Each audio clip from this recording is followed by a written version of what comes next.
기도하겠습니다. 참사랑의 아버지 하나님 은혜를 감사합니다. 오늘 새로운 한 달 11월 달을 허락해 주시고 첫 번째 주일로 저희들에게 한량없는 당신의 영과 은혜를 부어주실 것을 생각하니 이 달도 하나님의 거룩한 축복이 우리들 가운데 임할 것을 생각하니 감사드립니다.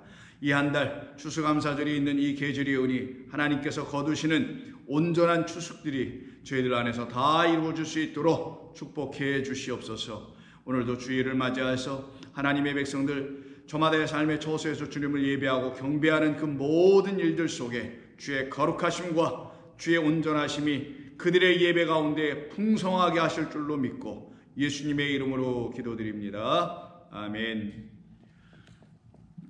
자, 하나님 말씀 나누겠습니다. 우리 로마서 8장, 우리 지난주에 다 나누지 못했던 26절을 다시 오늘 본문으로 삼겠습니다. 로마서 8장 26절입니다. 찾으셨으면 함께 읽도록 합니다. 이와 같이 성령도 우리의 연약함을 도우시나니 우리는 마땅히 기도할 바를 알지 못하나 오직 성령이 말할 수 없는 탄식으로 우리를 위하여 친히 간구하시느니라. 아멘. 우리 지난주에 이 말씀을 우리 한번 상고해 봤었습니다. 특별히 지난주에는 우리의 연약함이 무엇인지에 대해서 한번 알아보는 시간이 됐었죠. 이 연약함이라 말하고 있는 아스테네이아라는 이런 말은 이 세상 사람들이 생각하는 그런 연약함, 부족함 이런 것이 아니라 우리를 진리의 하나님의 아들들, 백성들, 자녀로 삼아내시기 위해서 우리 안에서 하나님이 하신 일로 말미암아 내 자신이 내가 정말 병들어 있는 자였구나, 내가 정말 영적으로 연약한 자였었구나 라는 것을 알게 된 그 어떤 사람들을 놓고 연약한 자들, 연약함을 알게 된 자들이라고 하는 것입니다.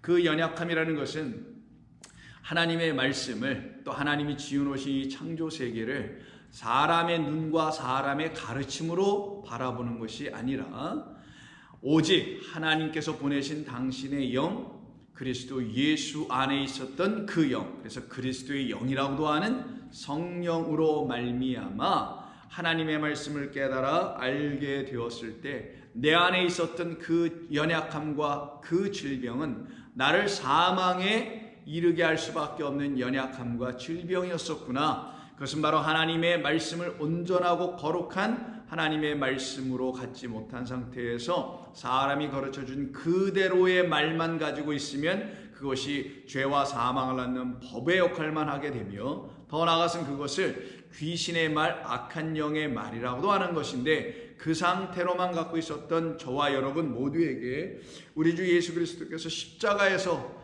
당신을 우리에게 내어주시는 십자가의 죽으심을 통하여 당신 안에 담아놓으신 하나님의 거룩한 생명, 그 영을 우리에게 주심으로 우리가 더 이상 우리의 힘과 능으로 살아가는 자가 아니라 우리의 연약함을 발견한 후에, 그러나 그 연약함 가운데서 역사하시는 하나님의 능력으로만 살아가는 사람들을 성도로 가는 것이며, 이 연약함을 갖고 있는 자기 자신을 깨달아 안 사람들을 성령께서 탄식하심으로 날마다 기도와 간구로 도우신다는 것이 오늘 본문의 말씀입니다. 그래서 지난 시간에 우리가 끝부분으로 나눴던 말씀이 바울의 한 예를 통해서 한번 보았던 것이죠.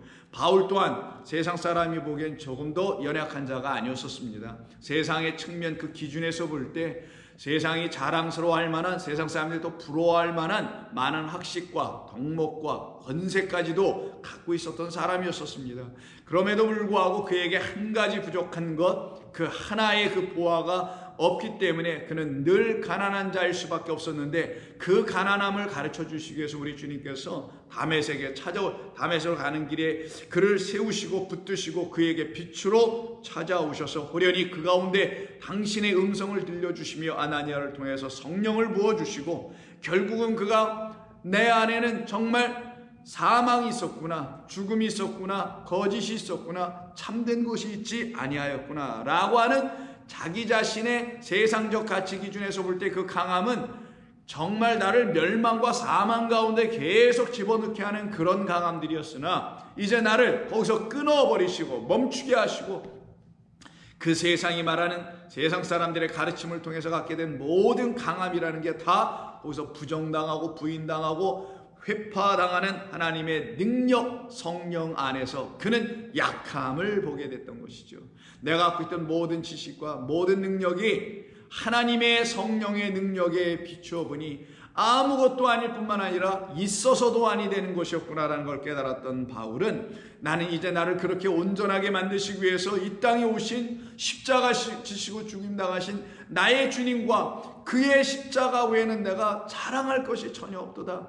왜 그런 거냐면 그 십자가와 그 십자가를 지신 우리 주님만이 나를 살려내신 분, 나사로를 사망에서 생명으로 부활하게 하신 것처럼 나 또한 지금 죽어있고 잠들었던 나의 영혼을 깨워 살려내신 것처럼 나 또한 그렇게 복음의 일꾼으로 삼아냈으니 나를 복음의 일꾼으로 삼아낸 우리 주 예수 그리스도와 그 복음의 모든 것을 설명해 주시고 증거 되시는 십자가의 은혜의 말씀을 내가 어찌 은혜의 복음으로 전하지 아니할 수 있으랴. 그래서 그가 고린도전서 2장 2절에 내가 너희 중에서 예수 그리스도와 그가 십자가에서 못 박히신 것 외에는 아무것도 알지 아니하기로 작정하였노라.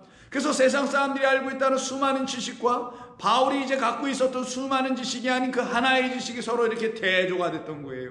바울도 한때는 이쪽에서 세상에 살면서 많은 지식을 가지고 그 지식을 사람들에게 마치 지식이 없고 배움이 짧은 사람들에게 말을 하면 사람들은 그 말을 듣는 사람들은 나는 배우지 못했기 때문에 나는 그 지식이 없기 때문에 그냥 바울 같은 권위 있는 자들의 말을 들으면 그 말이 그냥 인면 그대로 맞는 말 같아만 느껴지게 되는 지식 권력을 갖고 살아가는 사람들의 한 부분에 나 바울도 서 있었지만 그런 나를 하나님께서 끄집어내 주셔서 아니다 바울아, 내가 너를 택하여 내가 너에게 이제 나의 영을 부어주면 너는 내 말로 나의 지식, 내 말은 하늘에 있는 말이니까 하늘의 지식으로 이 세상 지식에 대하여 그 귀하고 복된 복음을 증거하는 자로 넌 내가 세울 거야. 그래서 그가 그때 이후부터 세상의 그 사람들의 지식을 버리고 오직 십자가 외에 못 박히신 것 외에는 아무것도 알지 않기로 작정했다고 하는 겁니다.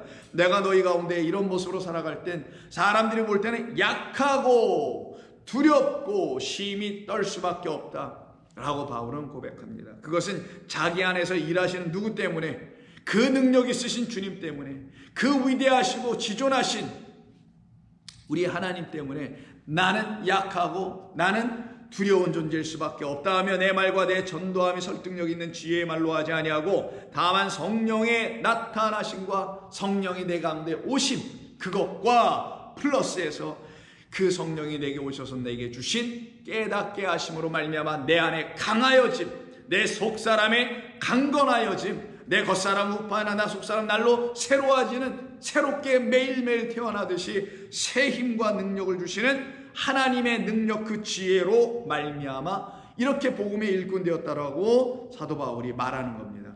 그렇게 된 것은 오직 그 성령만이 나라는 존재에게 오셔서 육으로는, 예전에 나로는 도저히 깨달을 수 없던 그 육적 생각, 그것을 그만두게 하시고 그만 생각하게 하시고 성령으로 나의 모든 것을 깨닫게 하시네. 성령으로 하나님의 모든 것을 알게 하시네. 그래서 오늘 본문에서도 말씀했던 거예요. 로마서에서도 이와 같이 성령도 우리의 연약함을 도우시나니 우리는 마땅히 기도할 바를 알지 못하나 무지하니까 무엇을 구해야 될지 모르니까 오직 성령이 말할 수 없는 탄식으로 우리를 위하여 친히 간구하시느니라. 하늘이 열리기 위한, 좁은 문으로 들어가게 하시기 위한 택하신 백성들만 그 문으로 들어가게 되는 건데 그것을 이루시게 하시려고 성령께서 저와 여러분에게 날마다 이와 같은 일을 해주시는 것이라면 그것이 사람의 눈에 보이기에 육적으로 생각해 볼 때, 인생으로 생각할 때 고난과 역경과 환난이라 할지라도 그것이 어떻게 성도에게 감사하지 않은 일이 될 수 있겠는가?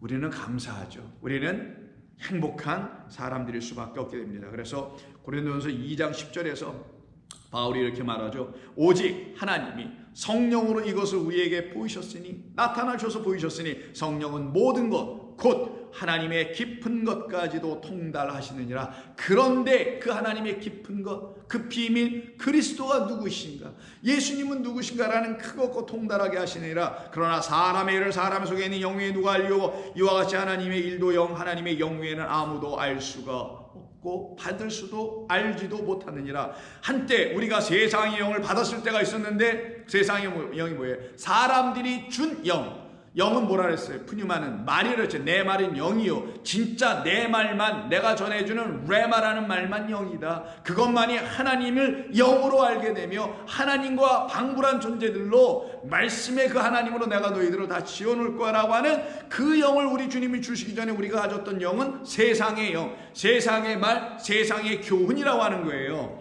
우리가 세상의 영을 이제는 받지 아니하고 오직 하나님께로부터 온 영을 받았으니 누구로 말미암아? 우리 주 예수 그리스도의 그 십자가로 말미암아 영을 받는 거예요. 그러니 우리 주님의 십자가의 그 십자가는 너무나 귀한 거예요. 이거는 사순절 때 필요한 그런 십자가가 아니란 말이에요. 회개나 일으키게 하는 그런 십자가가 아니에요. 진정으로 아버지께로 돌아가는 것이며 육에서 영으로 바뀌어지는 역사를 일으켜내시는 십자가죠. 그래서 하나님으로부터 온 영을 받았으니 이는 우리로 하여금 하나님께서 우리에게 은혜로 주신 것들을 알게 하려 함이라. 아니 은혜로 주신 게 얼마나 많아. 우리 인생에 무슨 도움 주고 해결해 주시고 자녀들 잘 되고 복되게 하고 먹을 거 입을 거 살아갈 수 있는 공간과 처소와 일거리를 주신 것이 은혜입니까? 네, 은혜 맞아요. 그러나 그 은혜를 통하여 진짜 은혜를 알아야죠. 이제는 내 은혜가 내게 족하도다라는 그 은혜를 가르쳐 주시려고 하시는 그 은혜를 알아야 되는 것이지, 우리가 갖고 있는 이 세상에 보이는 것들을 통하여 내 은혜 받았다, 이걸 가졌다, 저걸 해결했다라고 하는 것은 내 은혜가 내게 족하도다 하는 말이 안 이루어진단 말이에요. 왜? 날마다 인간은 부족하거든. 육으로 볼 때. 그럼 하나님 앞에 맨날 그거나 채워달라고 간구한다면 여러분은 내 은혜가 내게 족하도다가 안 이루어지고 날마다 만족할 수 없는 불만족 상태, 뭔가 또 채워달라고 구할 수밖에 없는 그 육이나 바라보는 상태가 될 수밖에 없잖아요. 그래서 우리 주님이 말씀하는 겁니다. 하나님께로부터 온 영을 받아야 한다는 거예요. 이는 우리로 하여금 하나님께서 우리에게 은혜로 주신 모든 것들을 다 알게 하려 합니다. 이것이 우리 가운데 있을 때 우리는 육에 속한 사람들이 더 이상 되지 않아요. 이게 바로 연약함에서 강함으로 넘어가는 거예요. 자기가 연약하다는 사실을 알았다는 건 능력이 없다는 걸 알았다는 게 아니라 무능하다는 걸 발견했다는 그런 이야기가 아니라 내가 육으로 여전히 바라보고 있었던 그 연약함을 나는 갖고 있는 거구나. 나는 하나님의 영이 내게 부어지기 전에, 그 영을 내가 덧입기 전에, 그리스도를 덧입기 전에는 나는 무엇을 생각해도 육으로 생각하고 무엇을 읽어도 육으로밖에 읽을 수 없다라는 거예요. 무엇을 봐도, 즉 하나님이 지으신 그 쓸쓸한 창조세계를 봐도 육으로밖에 이해를 못하게 되고, 하나님이 우리에게 주신 이 말씀을 읽어도 육으로밖에 이해를 못하더라는 거예요. 그래서 14절에 육에 속한 사람은 하나님의 성령의 일들을 받지 아니하나니 이는 그것들이 그에게는 어리석게 보임이요 또 그는 그것들을 알 수도 없나니 그러한 일은 오직 영적으로 분별되기 때문이라. 그러면 우리를 사도 바울뿐만 아니라 우리 모두를 이렇게 연약하게 만들어 가시는 우리 주님을 만나는 게 우리에게는 급선무 아닙니까? 여기서 연약하다는 게 뭐 좌절과 실패하는 인생인가요? 그래서 나 이렇게 연약합니다, 주님 날 도와주세요, 이런 걸 연약이라고 합니까? 아니라니까. 그런 거 제발 우린 건 다 내려놓고, 그게 세상이 가르쳐주는 연약들이고, 우리 안에 육적 생각을 하여 하나님의 그 깊은 영의 것들을, 은혜의 것들을 바라보지 못하게 하는 사람의 교훈과 가르침이라는 그 영들, 그 말들 속에 내가 이렇게 있었던 거구나 라는 것을 알게 될 때 나의 연약함이 무엇인지를 드디어 보게 되는 거예요. 그게 연약함이었구나. 무슨 이 세상에서 좌절, 실패, 낙심, 낭망 이런 것이 연약함이 아니고, 그런 걸로 인하여 넘어지는 연약한 자가 또 아니고, 그래서 연약한 존재들은 하나님을 드디어 알 수 있는 길이 열려요. 왜? 나의 그 연약함을 하나님께서 불쌍히 여겨주셔서 당신의 능력, 성령의 나타나심과, 하나님 측면에서 우리에게 성령을 보내주심과 당신의 손길을 뻗치셔서 우리에게 당신의 능력을 우리에게 부어주심, 그래서 하나님의 능력, 성령의 능력, 그 능력이 우리에게 불붙듯 부어지는 역사가 있어야 되는 거예요. 그때 우리는 어떻게 되냐? 믿음이 온전해져 가기 시작하는 겁니다. 하나님이 원하시는 그 믿음을 갖게 되는 거예요. 온전한 말씀을 갖게 되기 시작합니다. 그래서 고린도전서 8장 9절에서 바울은 이런 얘기를 고린도 교회에 또 한 번 합니다. 그런즉 너희의 자유가, 성도들이 갖게 되는 자유는 진리로 말미암는 자유죠. 왜? 진리만이 우리를 자유케 하니까. 뭐로부터? 비진리인 비복음적인 것들로부터 자유케 하니까. 그래서 너희의 자유가 믿음이 약한 자들에게 걸려 넘어지게 하는 것이 되지 않도록 조심하라. 이건 뭐냐면 고린도 교회 성도들 중에는 믿음과 은혜와 진리의 말씀으로 자유해져 가는 백성들이 있는가 하면 아직 거기에 이제 막 발을 디뎌놓고 막 교회에 출입하는 성도들이 있는데 그 막 들어오는 사람들을 놓고 얘기한 거예요. 한편으로 이게 자유가 있는, 믿음이 있는, 진리가 있는 그 성도들과 대조하여서 믿음이 있고 자유가 있고 온전하다고 생각하는 사람들이 이제 막 예수를 막 믿고 하는 그런 사람들을 넘어지지 않도록 당신들은 날마다 당신들 자신을 조심해야 하고 이런 얘기입니다. 그러면서 비유로 설명하는 거예요. 지식 있는 내가 우상의 집에 앉아 먹는 것을 누구든지 보면 너는 하늘의 지식이 있어서 우상의 집에 앉아서 먹고 자든 거기서 뭘 하든 너는 그런 게 개의 더 이상 문제가 되지 않지. 너의 안에는 하나님의 진리의 영이 있고 이 나머지 모든 것들은 그 진리의 영, 하나님의 영을 가르치기 위한 도구였다는 걸 내가 알았기 때문에 이 세상의 그 어떤 것에서 너는 붙잡히거나 저촉되거나 거기에 매이거나 묶이지 않아. 마치 아브라함의 딸이 그 18년 동안 됐던 그 딸이 꼬부라진 상태에서 풀려나는 것처럼 너희들은 풀려서 자유해져 있는 건 사실 맞아. 그렇다고 해서 너의 그 자유로 아무렇게나 쓰지 말라. 왜냐하면 믿음이 없는 자들은 너의 그 자유를 너 안에 있는 내가 너를 자유케 했던 그 진리가 지금 무엇인지 모르기 때문에 걸려 넘어져 실족할까 두렵다라는 거예요. 그래서 그 믿음이 약한 자들의 양심이 담력을 얻어 우상의 제물을 먹게 되지 않겠느냐.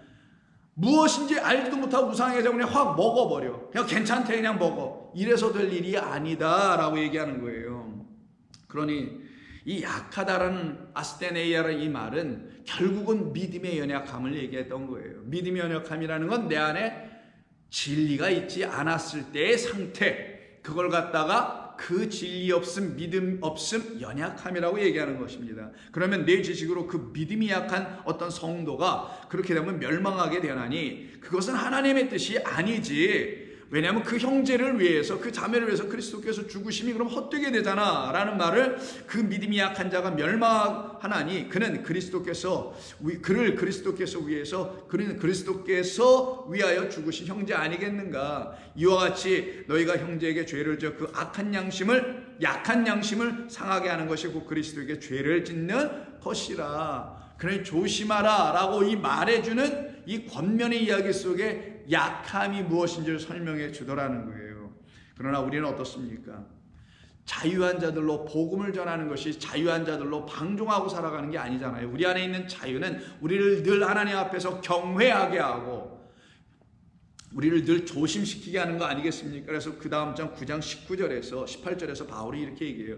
내가 그 자유함도 있고 내가 사도이기도 하고 그 권도 있고 능력도 있지만 하고 말하면서 그런즉 내 상이 무엇이냐. 내가 복음을 전할 때 값없이 전하고 복음으로 말미암아 내게 있는 권리를 다 쓰지 않은 이것이로다. 아무렇게나 내 안에 있는 진리의 말씀을, 자유라는 말씀을 사용하지는 않는다 라고 지금 이야기하는 거죠. 내가 모든 사람에게 자유로우나 스스로 모든 사람에게 종이 된 것은 더 많은 사람을 얻고자 함이라. 그렇죠. 다른 사람들의 이해, 복이, 진리의 말씀을 깨달음이 이제 걸음마 상태, 우유 젖이나 먹는 상태인 그들에게 단단한 음식을 막 먹으라고 줄 수 있는 게 아닌 것과 같다라는 거예요.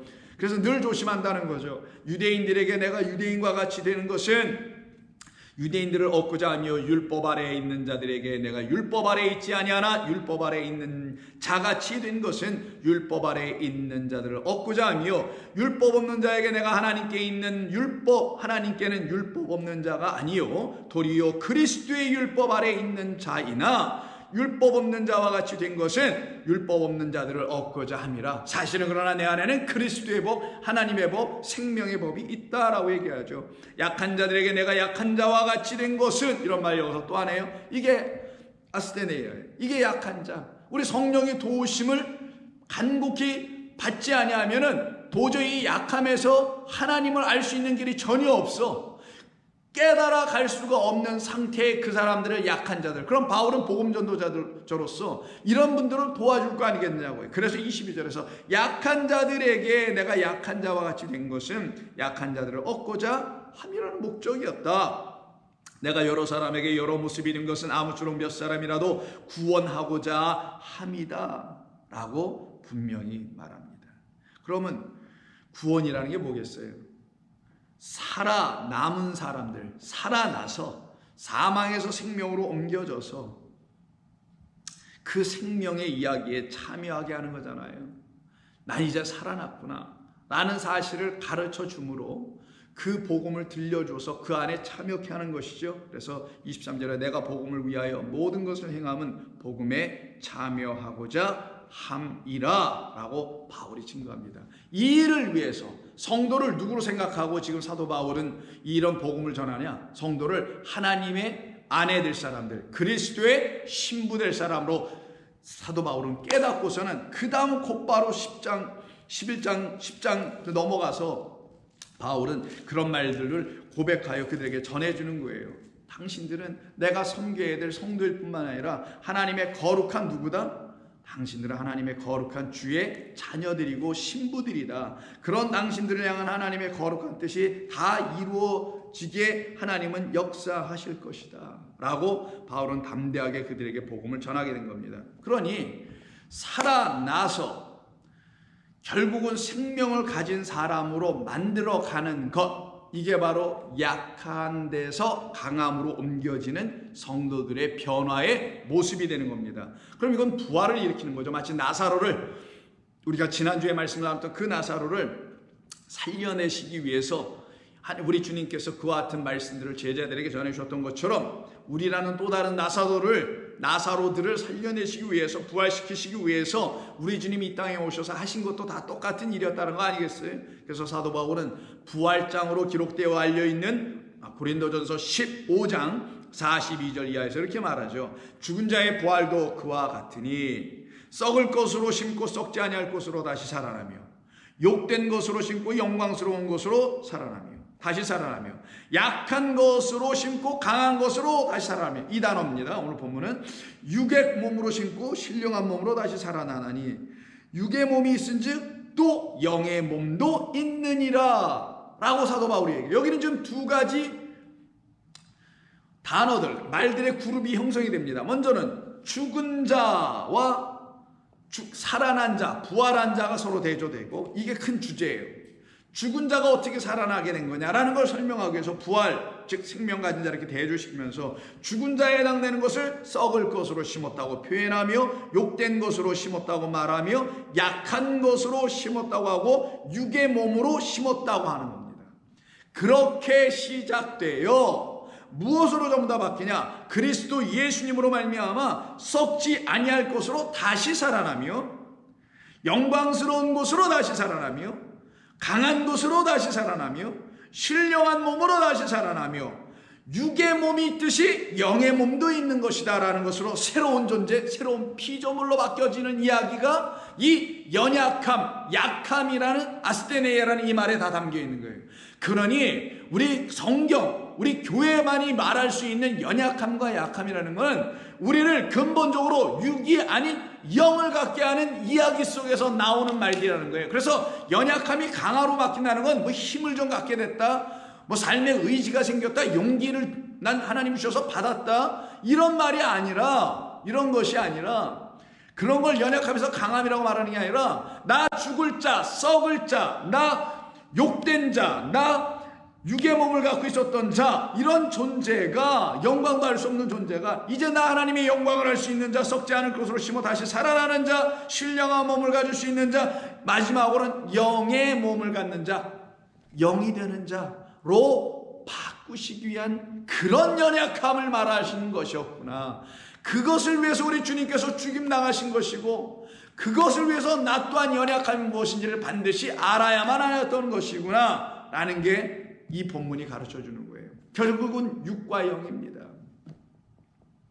하나님의 말씀을 성령이 말씀하신 대로 귀 있는 자들이 들을저다, 교회는 들을저다 할 때 그렇게 듣는 사람들을 갖다가 살아난 자, 영이 된 자, 영광스러운 자, 강한 자라고 성경이 지금 말하는 거고, 이들은 둘째 사람이 뭐예요? 다시 태어난 사람, 그리스도 안에서 새로운 피조물인 하늘로 다시 지어지고 하늘로 나은 자들에서 47절 첫사람은 땅에서 났으니 혹 흙에 속한 자이거니와 둘째 사람은 하늘에서 나셨느니라. 무릇 흙에 속한 자들은 저 흙에 속한 자와 같고 무릇 하늘에 속한 자들은 저 하늘에 속한 자와 이와 같으니라.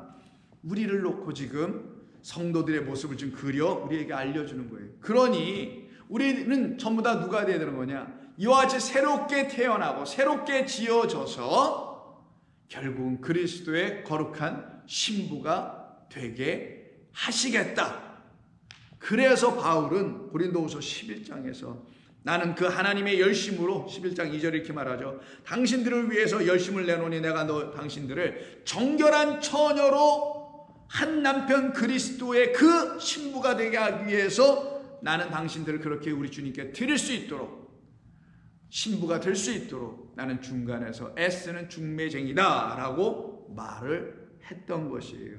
그러니 바울 자기 자신도 결국은 뭐겠어요? 이런 복음을 들고 고린도 교회나 그가 복음을 전했던 다른 여타의 지역에 흩어져 살고 있었던 당시의 성도들, 그 교회들에게 복음을 전하는 일은 결국은 하나님이 그를 불러 쓰신 그 뜻대로 지어져 가고 그 뜻대로 살아간 자의 역할을 하는 것이죠. 이것을 놓고 교회를 위하여 수고하는 자라고 하는 거예요. 그래서 그 11장 끝에 부분이 28절 보면 이 외의 일은 고사하고 아직도 날마다 내 속에 눌리는 일이 있으니, 다른 걸로 눌리지 않고 세상의 것으로 눌리는 게 아니라 모든 교회를 향한 이 바울의 염려, 이게 늘 자기의 마음을 눌러.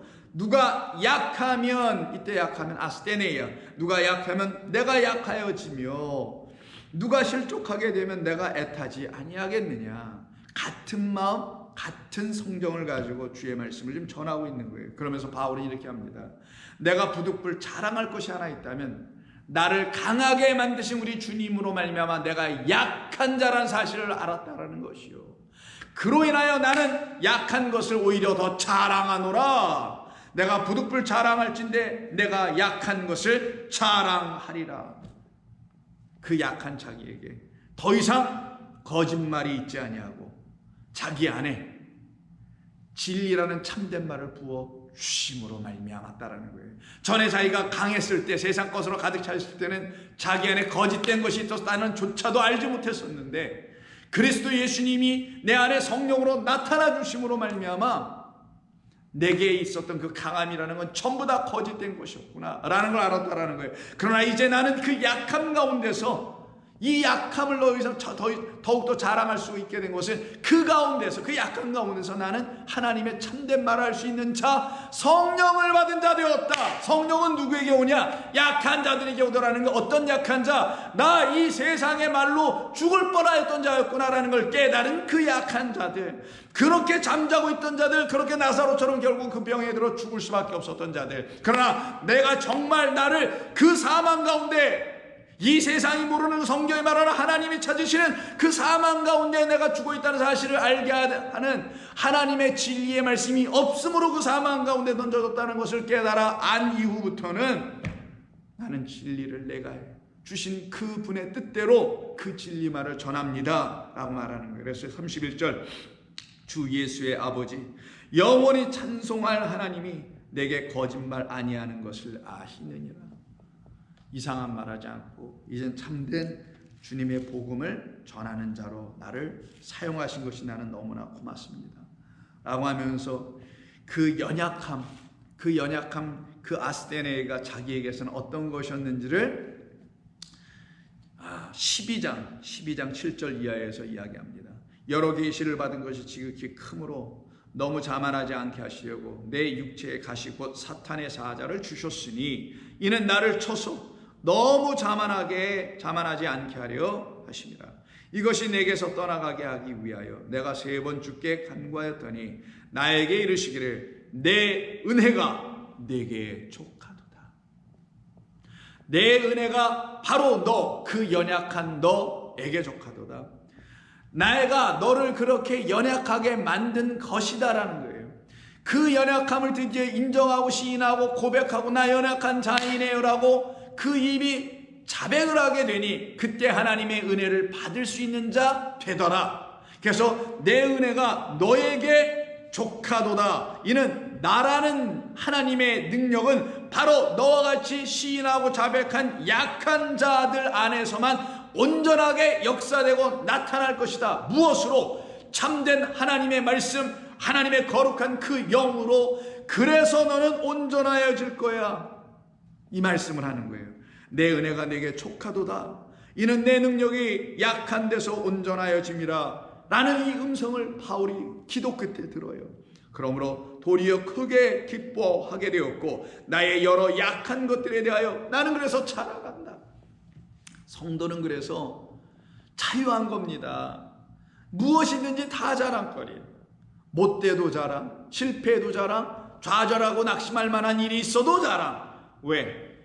여러분의 모든 삶의 일거수일투족과 삶의 모든 것을 주관하시는 분이 우리 주님이시라는 사실을 여러분이 이제 완전히 시인하고 인정하고 그리고 고백하고 계시기 때문에 여러분의 삶에 나타난 모든 일은 나의 주가 하시지 아니하는 것은 내게 있을 수가 없다라는 것을 알게 된 사람들 아니냐고요. 그러니 저와 여러분은 바로 여러분이나 저 안에 있는 그 약함이 세상에서 사람들이 말하는 그런 약함이 아니라 우리를 그리스도의 그 신부가 되게 하는 그 길에서 나를 머뭇거리게 만들 수 있었던 여타의 육으로 보고 육적으로 생각하고 인간의 마음으로 또 생각하는 그 모든 것들을 발견하는 것, 이게 약함들인 거예요. 그러나 그 약함을 발견할 때마다 우리가 어떻게 합니까? 말할 수 없는 탄식과 어떤 거, 해산의 수고로. 그래, 왜 해산의 수고가 왜 나오는 거예요? 우리가 여자 신부니까, 아들을 낳아야 하니까, 그 진리의 생명의 말씀이 우리 가운데 씨로 떨어져서 아들을 낳아야 하니까 그때 우리는 기도하고 간구할 거 아니겠냐고요. 그들로, 그런 사람들로 우리를 만들어 가시려고 우리 주님이 이렇게 하신 것이었구나 라는 걸 깨달아 알게 될 때 왜 저와 여러분들에게 우리의 연약함 그 상태로 멈추겠느냐고요. 그리고 그 연약함이 잘못된 연약함으로 이해되면 엉뚱한 것을 구하고 엉뚱한 능력을 구했을 것이겠지만 우리는 더 이상 그런 걸 찾고 구하는 자들이 아니요. 하늘의 거룩한 것, 하늘의 비밀, 바로 복음의 비밀로 오신 그리스도, 그 십자가와 그분을 구하며 자랑하는 자, 두들기는 자, 찾는 자 되지 않겠냐고요. 그러므로 내가 그리스도를 위하여 약한 것들과 이꼴, 능욕, 궁핍, 박해, 곤고, 이게 다 약한 거예요. 나를 어떻게 보면 세상에 볼 땐 굉장히 약하게 만드는 거죠. 능욕 한번 당해봐요. 그냥 사람의 마음에 쭈그러들지, 의기소침해지지. 궁핍 없어봐요 여러분. 얼마나 궁핍해요. 그럼 자신감 떨어지잖아. 박해, 곤고, 이 모든 것들이 나를 어떻게 하는 거예요? 약한 것들로 만들어가는 것 같아 보이나 그 모든 것이 나를 어떻게 해요? 성도를 온전하게 하는, 하나님이 보내시는 나를 온전케 하는 환난에 불과한 것이다. 시험에 불과한 것이다. 하나님 감사합니다.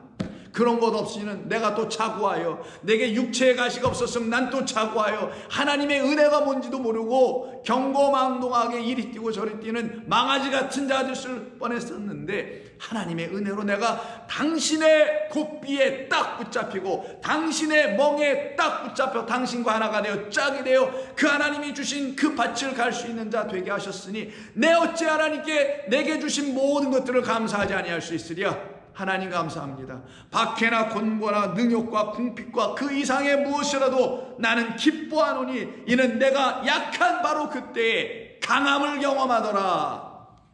하나님의 구원의 손길을 경험하더라. 내 힘과 능과 나의 지혜로 그 구원의 지식을 가질 수 없는 그런 약함 가운데 있을 때 하나님을 찾는 성도들에게, 그들에게만 성령이 나타나심과 성령이 깨우쳐 주시는 그 능력으로, 지혜로 하나님의 강함을 체험하는 성도들이 되더라. 이 모든 것이 우리에게 이루어졌는지를 우리는 어떻게 해야 되겠어요? 확인하고 살펴봐야죠. 우리 주님이 오셔서 약속하신 그대로 우리 안에서 이런 일들을 지금 해나가고 계신지 우리는 살펴봐야 될 거 아니겠어요? 그래서 마지막 장 13장에서 사도 바울이 한 번 더 권면합니다. 높아심에 한 번 더 권면해. 고린도 교인들을 향하여 5절, 너희는 믿음 안에 있는가 너희 자신을 시험하고 너희 자신을 확증하라. 페이라조, 도끼마조가 있다는 말이 여 안에 있다는 거죠. 시험하고 확증하라. 예수 그리스도께서 너희 안에 계신 줄을 너희가 알지 못하느냐? 안다는 얘기죠. 알아야 한다는 얘기기도 하고, 알지 못한다면 너희는 버림을 받은 자와 같으니라. 예전의 삶을 그대로 사는 것과 다름이 없다. 그러나 우리는 우리를 온전하게 하시는 진리를 거슬릴 수 있는 자들이 아니에요.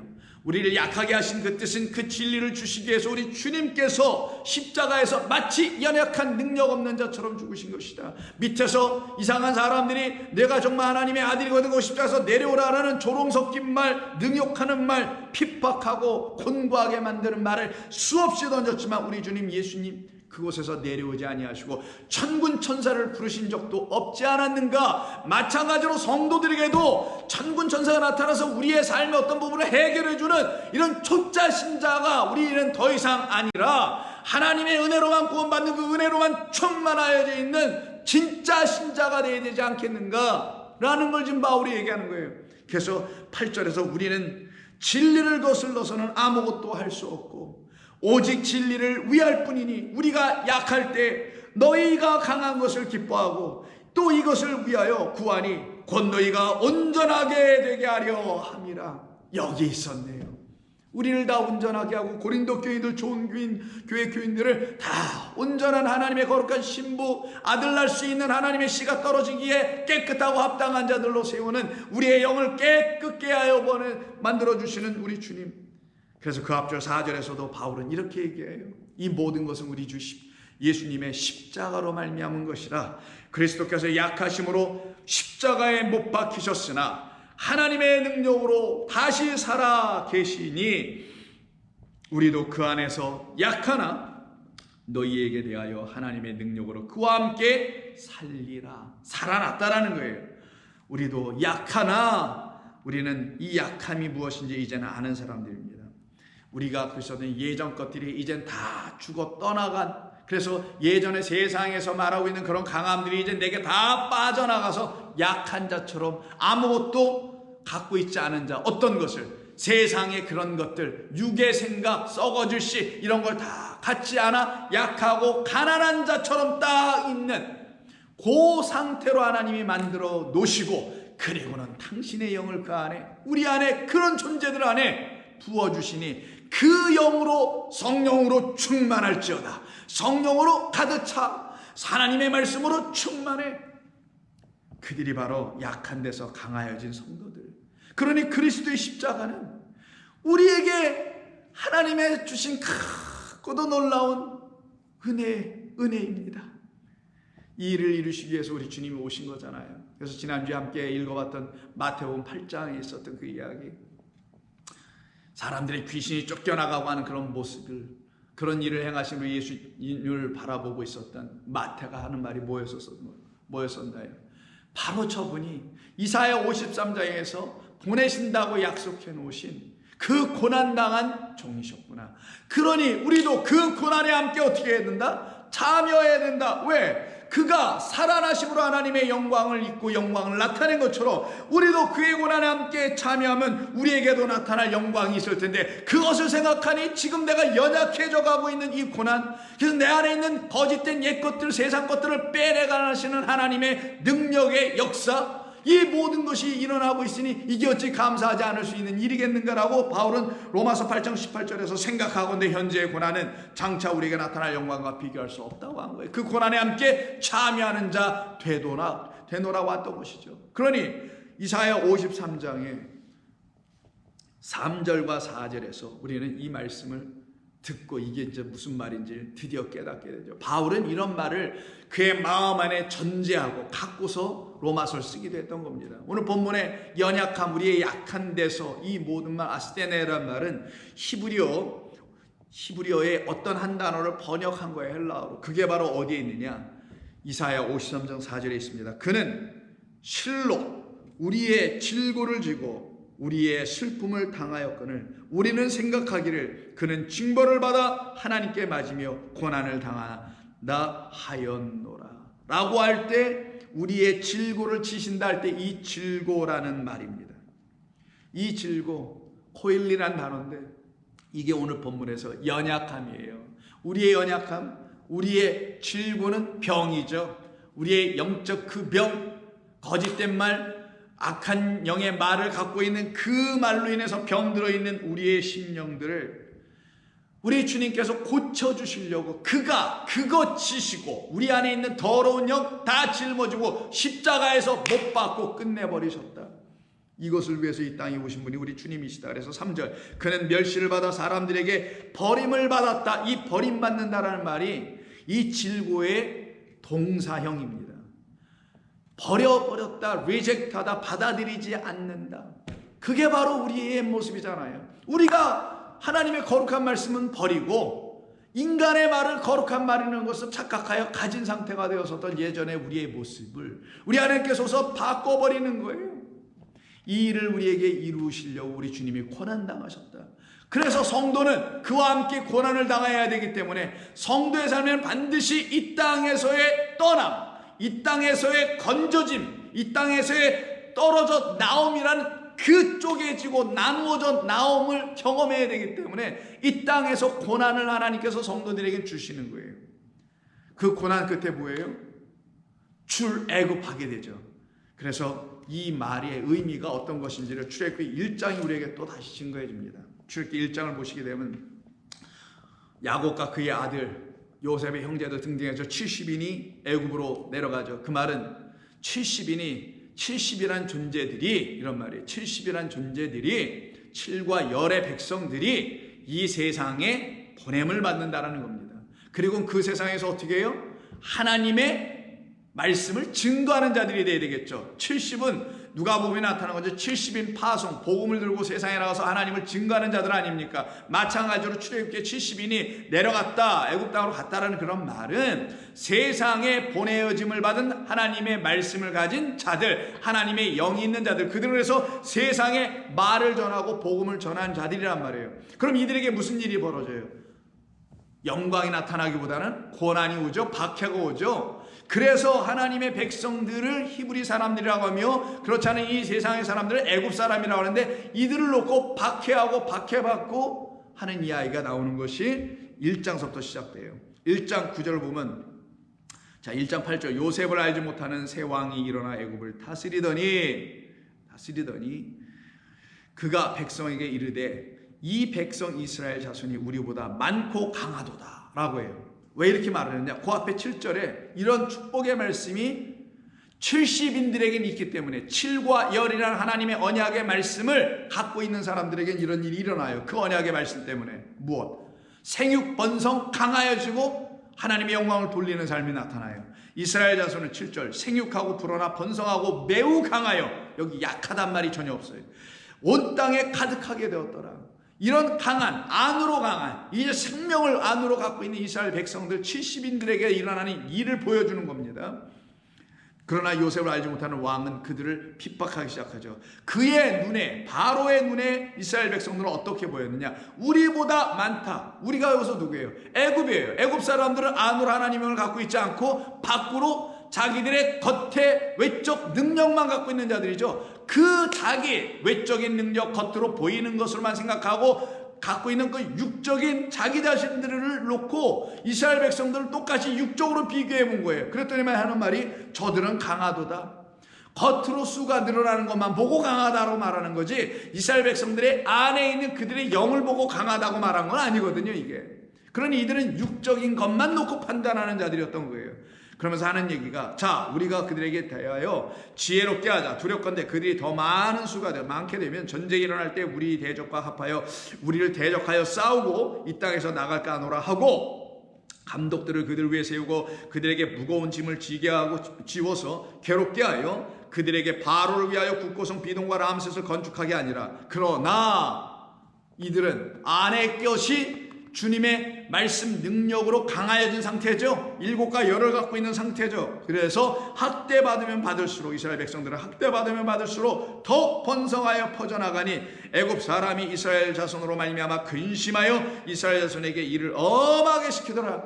이게 바로 고난받는 거예요. 지금 하나님의 말씀을 안으로 갖고 있는 사람들, 진리의 영은 바뀌었다고 주렁주렁 매달고 다니는 게 아니란 말이에요. 무슨 십자가 액세서리처럼 달고 다니는 게 아니니까. 그래서 하나님의 영은 여러분의 심령 가운데 있단 말이에요. 그 영을 갖고 있는 사람들을 향하여 지금 겉으로 육적으로 박해를 하네요. 근데 그 박해가 박해답겠어요? 그럼? 아무런 역할을 못 하네겠죠. 왜? 진리의 영, 진짜 생명은 안에 있는데 이걸 빼앗을 자가 없죠. 그것을 사랑으로 받았는데 어떻게 그걸 빼앗기겠어요? 노동만 시킬 뿐입니다. 많은 일만 시킬 뿐이에요. 이때 15절부터가 중요해요. 애굽 왕이 히브리 산파 십부라라 하는 사람과 부하라는 사람에게 명하여 말하기를 이르되 너희는 히브리 여인들을 위하여 해산을 도울 때 그 자리를 살펴서 나서 아들이면은 그를 죽이고 딸이면은 살려둬라 라고 하는 갑자기 히브리 여자들의 해산하는 이야기로 바뀌네요. 이때 히브리 여자가 누구예요?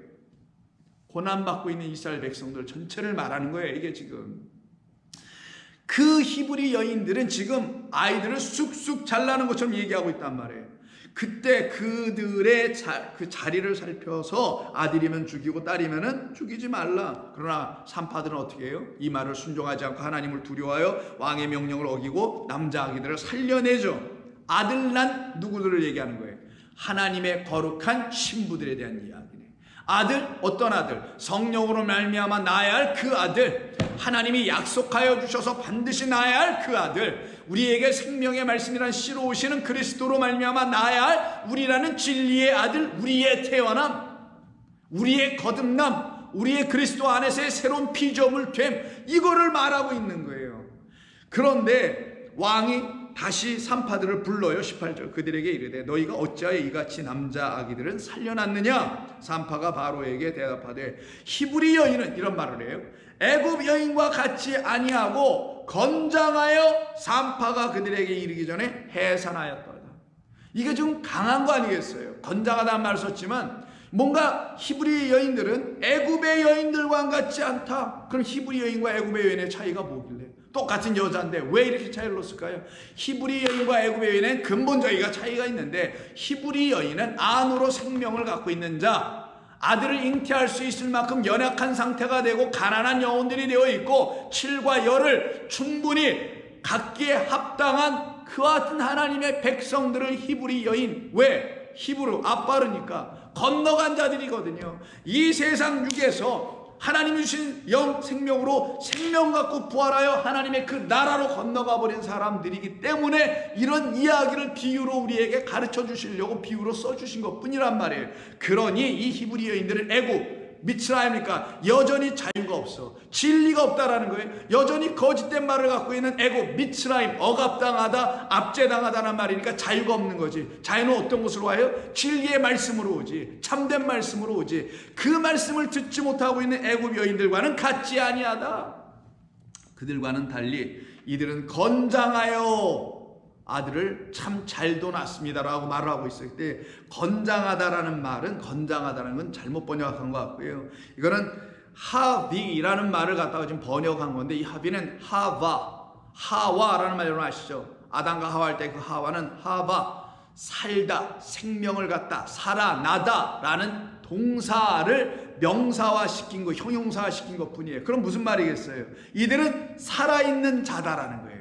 히브리 여인들은 애굽 여인들과 달리 살아난 자, 애굽 여인들은 여전히 육으로 있고 영광이 없고 썩어질 시 상태로 여전히 있는 거고 육의 몸을 갖고 있는 존재들, 그래서 죽어있는 깨어나지 못한 나사로처럼 그렇게 사망 가운데 있는 자라는 걸 암시해 주려고 이 여인, 히브리 여인은 하바한 자들이다, 살아난 자들이다, 생명 가진 자들이다, 산 자들이다. 산 자들만 뭐를 알 수 있어요? 아기를 알 수 있지. 그래서 창세기 3장을 보시게 되면은 하와가 선악과를 따먹었지만 하나님께서 그에게 뭐라고 하십니까? 너는 임신을 반드시 하게 할 거야. 너는 뱀이 준 그 말을 임신하는 게 잉태하는 자가 아니라 이젠 그거 다 떠나버리게 할 거고 내가 너를 정말 임신하게 만들 거야. 16절 또 여자에게 이르시되 내가 네게 임신하는 고통, 이게 우리가 지금 당하고 있는 고통을 더하게 하리니 이걸 해산의 수고라고 합니다. 내가 수고하고 자식을 낳을 것이며 너는 남편을 원하고 남편은 너를 더 다스릴 것이라 라고 하며 이 아내인, 이 여자인 하와에게, 우리들에게 이 약속을 주신 거란 말이에요. 그리고는 그 여자의 이름, 그 아내의 이름을 뭐라고 부르냐? 20절에 아담이 그의 아내의 이름을 하와라 불렀으니 그는 모든 산자의 어머니가 됨이라. 그럼 여기 히브리인, 출애굽기 1장에 있는 이 히브리인들은 하바라는 건장이 아니라 살아난 자니, 이들이 다 누구라고요? 창세기 3장에서 약속한 그것이 이루어지고 있는 산자의 어미, 산자, 생명 가진 자의 어미. 생명을 내 안으로 가진 여자라는 뜻이에요. 그럼 그 여자가 생명을 안으로 갖고 이제 해산하면 산자를 낳은 어미가 된다. 그걸 갖다 산자의 어미. 이게 바로 교회예요. 교회는 생명을 잉태하는 곳, 생명을 가진 사람들의 모임이에요. 여기는 하나님 산파들에게 은혜를 베푸시니 그 백성은 번성하고 매우 강하여지더라. 이때 히브리 여인들을 위해서 16절에 하나님께서 하시는 말씀에 이 메시지를 한번 들어봐요. 이르되 너희는 히브리 여인을 위하여 해산을 도울 때, 지금 바로가 얘기합니다만 바로는 하나님을 대신하는 자일 뿐인 거예요. 그 자리를 살펴서 아들이거든.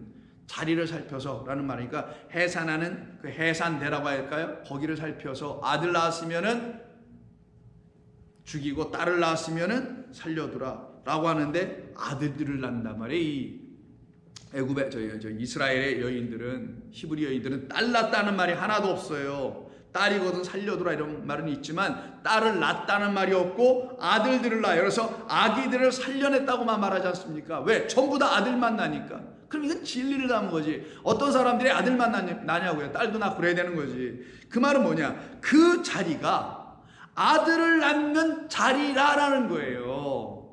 그 자리가 도대체 무슨 신기가 있는 자리야? 왜 아들만 점지해 주는 것도 아니고 이 자리가 무슨 자리길래 여기서 아들을 쑥쑥 낳냐고요. 진리의 아들을 낳는 그 자리를 말한다면 도대체 이 자리는 어떤 자리기에, 그 여자가 그냥 누워있는 그런 자리를 말하는 것이 아닐 테니까 어떤 자리길래 여기서 아들들을 낳게 되는 역사가 있느냐고요.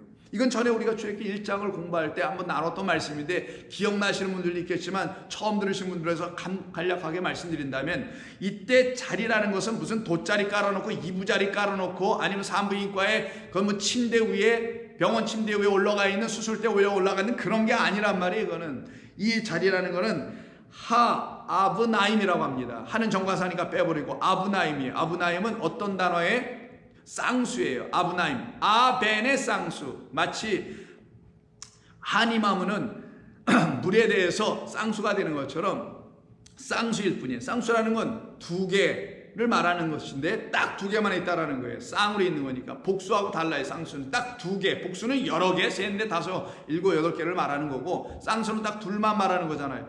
하나가 있는데 이 하나의 짝이다. 그래서 이 둘은 떨어질 수가 없다. 짝이 어떻게 떨어져요? 떨어지면 안 되지. 문짝도 짝이 돼 딱 맞아 떨어지는 것처럼 이들이 한 짝만 있으면 안 되는 거잖아요. 그래서 딱 짝으로 같이 있어야 돼.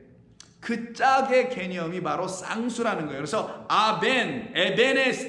에벤의 쌍수인데 에벤이 뭐냐? 많이 들어보시면 에벤에셀의 하나님 이런 거 있잖아요.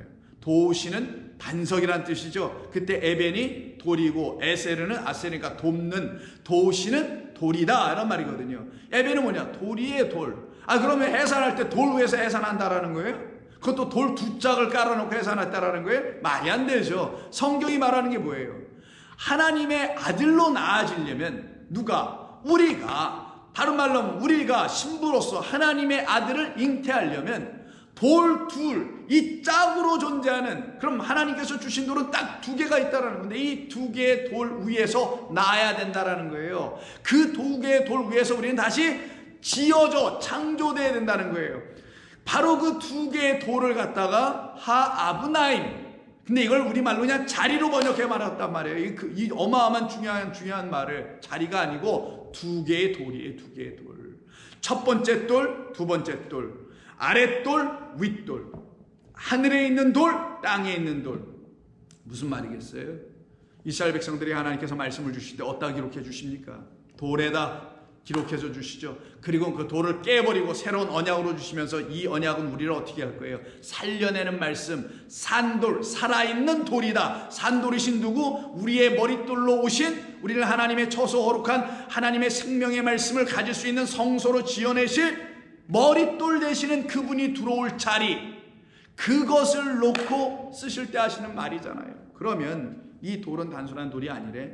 첫 번째 주신 하나님의 말씀 율법으로 말미암아 우리에게 하나님을 알게 해주시는 하나님의 인도하심에 따라 그리스도 예수께서 다시 우리에게 산돌되어 오셔서 생명의 주 되어 오셔서 우리에게 그 말씀이 이런 뜻이었구나 저런 뜻이었구나를 일일이 깨달아 알게 해주면 우리 안에 뭐가 떨어지냐? 정말 하나님의 말씀 생명의 씨앗이 떨어진단 말이에요. 그때 우리가 어떻게 해요?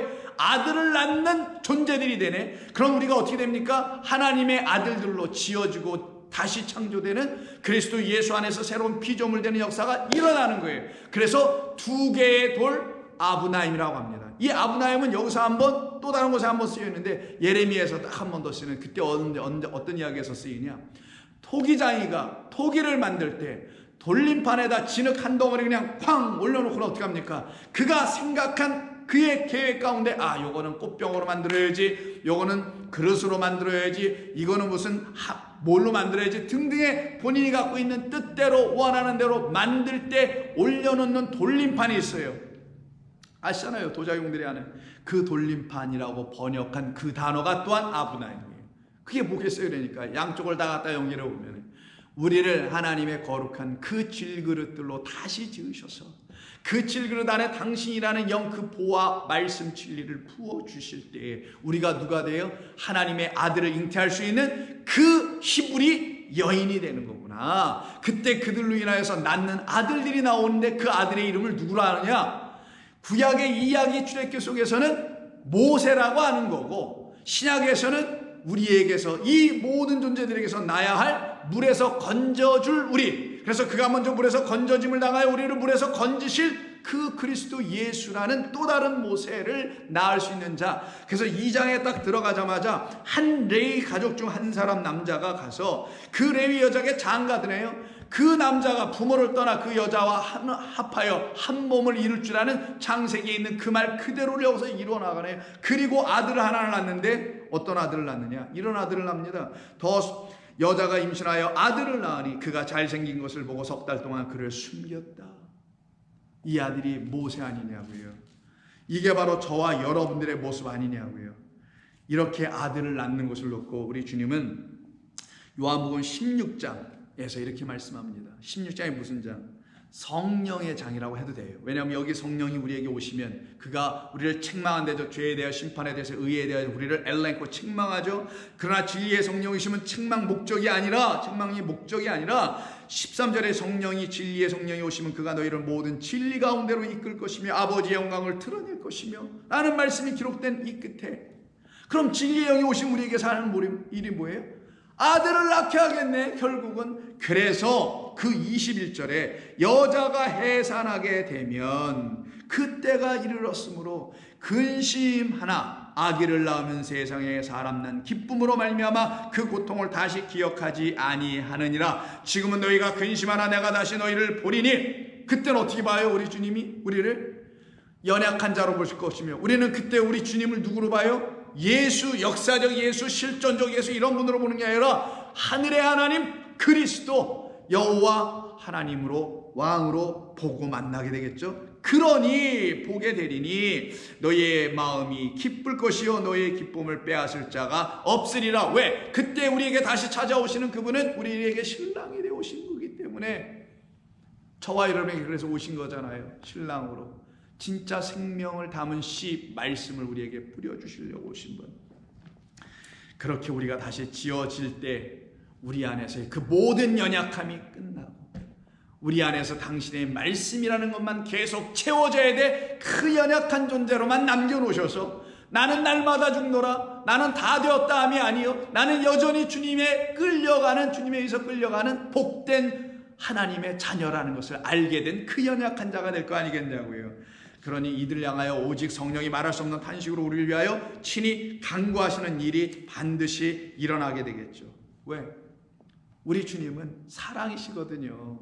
우리 하나님은 은혜의 하나님이시거든요. 우리의 연약한 가운데서 강함을 우리에게 보여주시는 은혜의 하나님, 그것으로 촉하게 하신 하나님이거든요. 그래서 히브리서 4장 15절에서 그러므로 우리에게 큰 대제사장이 계시니 누구? 승천하신 이 곧 하나님의 아들 예수시라. 우리가 믿는 도리를 굳게 잡을지어다. 우리에게 있는 대제사장 우리 주 예수 그리스도는 우리의 아스테네이아, 연약함을 동정하지 못하실 그런 분이 아니시오. 모든 일에 우리와 똑같이 시험을 받으시고 심지어는 십자가에 죽으시고 마찬가지로 우리도 시험 받고 우리 안에 있는 거짓된 것들을 페이라도 다 제거해버리고, 그리고는 죄 없으신 것처럼 우리도 우리 안에 있는 모든 거짓된 말들이 사라짐으로 죄 없게 하시겠다. 그러므로 우리는 긍휼하심을 받고 때를 따라 돕는 은혜를 얻기 위하여 은혜의 보좌 앞에 담대히 나가노라. 이 일을 이루신 분이 누구예요? 우리를 안식하게 하시고 우리를 그의 나라로 인도하시는 말씀으로 오신 우리 주님이죠. 그래서 그 말씀이 우리 안에 떨어져야 되는 거예요. 그래서 그 말씀을 12절에 하나님의 말씀은 살아있고 활력이 있어 좌우의 날선 어떤 검보다 예리하며 혼과 영과 및 관절과 골수를 찔러 쪼개기까지 하며 또 마음의 생각과 뜻을 판단하시는 그런 말씀이죠. 우리를 살려내는, 수술하여 우리를 온전하게 고쳐내는, 병든 우리를 고치시기 위해서 오신 의원으로 오신, 그래서 병든 자들이나 나 찾는다. 이 병, 이 아스테네아를 갖고 있는 자들, 이 연약함을 갖고 있는 자들만 나를 찾아 내게 와서 고쳐달라고 할 것이다 라는 그분에게 가면 그분이 말씀으로 고쳐버리네. 어떤 검보다 예리하여 우리의 혼과 영과 관절과 골수를 쪼갤 정도로 그 말씀으로 우리는 다시 새롭게 살아나게 하신다라는 말씀입니다. 그러면 이와 같은 일들이 저와 여러분들에게 날마다 일어나니 우리가 이 세상을 살아가는 가운데 우리 주님을 만남으로 말미암아 우리가 이렇게 구원받고 살아가는 이 놀라운 일을 경험하는 우리가 이 세상의 삶에서 어떤 것을 가지고 걱정하고 염려할 게 뭐가 있겠냐고요. 자유하잖아요, 이젠 여러분. 감사하잖아요. 그래서 베드로 전서 마지막 장인 5장에서 이런 말씀을 7절 이하에서 말합니다. 너희 염려를 다 주께 맡기라. 이는 그가 너희를 돌보심이라. 근신하라, 깨어라. 너희 대적 마귀가 우는 사자같이 두루다니며 삼킬 자를 찾나니 너희는 믿음을 굳건하게 하여 그를 대적하라. 우리 주님이 말씀 진리로 대적하신 것처럼, 말씀으로 더러운 영들을 쫓아내신 것처럼 대적하라. 이는 세상에 있는 너희 형제들도 동일한 고난을 당하는 줄을 알미라. 모든 은혜의 하나님 곧 그리스도 안에서 너희를 부르사 자기의 영원한 영광에 들어가게 하시니가 잠깐 고난을 당한 너희를 친히 온전하게 하시며 굳건하게 하시며 그리고 더 이상 연약하게 아니하고 강하게 하시며 털을 견고하게 하시리라. 권능이, 그 하나님의 능력이 세세 무궁하도록 그에게 있을지어다. 아멘. 성도는 이렇게 날마다 주의 성령에 의해서 이렇게 인도함 받고 영원토록 우리 하나님께 영광을 돌릴 수밖에 없는 존재들로 우리는 날마다 지어져 가고 있는 것입니다. 그래서 우리 성령께서 우리를 위하여 간구하신다라는 거예요. 이때 간구한다라는 것이 무엇인지, 왜 우리 주님을 이렇게 간구한다고 말씀하시는지. 그래서 또 27절에서도 다음 주에 할 겁니다만 마음을 살피시는 이가 성령의 생각을 아시나니 이는 성령이 하나님의 뜻대로 성도를 위하여 간구하시니라. 도대체 우리에게 어떤 것을 놓고 이렇게 간구하시는 것인가? 우리의 성령님은 왜 우리를 위해서 이렇게 간구하시는 건가? 이 간구라는 것이 우리가 하나님의 그 거룩한 신부가 되어 생명을 낳는 그 하나님의 거룩한 진리의 백성이 되는 것과는 무슨 관계가 있길래 여기서 간구하신다는 말을 쓰시는 건지, 다음 시간에 우리 또 같이 말씀을 나누며 그 은혜 안에 더 깊이 초대하시는 대로 이끄시는 대로 따라 들어가는 저와 여러분 되기를 바랍니다. 기도하겠습니다. 하나님 고맙습니다. 오늘 저희들에게 주신 이 귀하고 복된 말씀이 우리의 영을 회복하게 하셨으며 살려내셨으며 우리가 이제는 새 생명을 이 안으로 갖고 우리가 말씀을 우리의 안으로 갖고 그 말씀 우리에게 생명과 은혜와 능력이 되어 우리를 강건하게 하니 우리는 날마다 연약한 것이 감사한 것이요 우리의 삶을 지키시는 당신의 능력의 장중의 손길에 붙잡혀 임나되어 살아가고 있으니 그저 고맙고 감사할 뿐이옵니다. 아버지, 저희들에게 주신 이 말씀을 통하여 우리가 날마다 당신이 원하시는 뜻대로 치어져 가도록 성령이여 개입하시고 간구하시며 단식하여 우리를 진리 가운데로 걸어가게 도와주옵소서. 예수님의 이름으로 기도하옵나이다. 아멘.